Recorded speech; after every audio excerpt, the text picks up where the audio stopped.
గెదల్యా గమనికను గమనించలేక ఎవడినైతే చేర్చుకున్నాడో వాడి ద్వారానే చంపబడ్డాడు. దేవునికి స్తోత్రం. ఈరోజు గ్రహించి ప్రియమైన దేవుని బిడ్డలారా,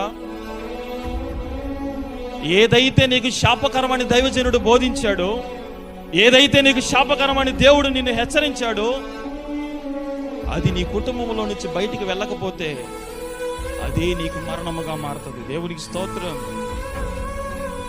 అది చిన్న సిగరెట్ కావచ్చు, చిన్న బీడీ కావచ్చు, చిన్న పాపమే కావచ్చు, ఒక మనిషే కావచ్చు, ఒక అలవాటే కావచ్చు, ఒక చిన్న పాపమే కావచ్చు. ఆ చిన్నదే, ఆ ఒక్కటే.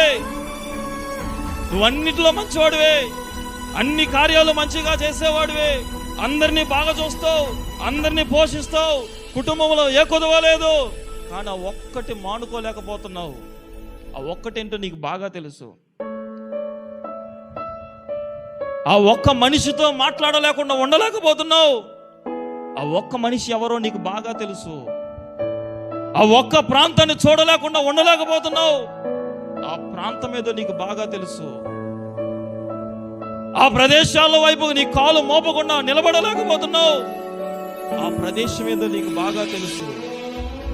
ఆ సైట్లో నీకు వెళ్ళలేకుండా నిద్రపోలేకపోతున్నావు. You know the site very well.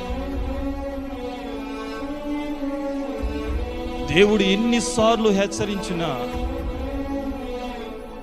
దేనిని వదిలిపెట్టమన్నాడు, దేనిని విడిచిపెట్టమన్నాడు, దానిని ఇంకా నీ జీవితంలో నువ్వు కలిగి ఉన్నావు చూడు, అదే నీ జీవితానికి ఒక ఉరిగా, ఒక శూలముగా మార్చబడుతుందంట. దేవునికి స్తోత్రం.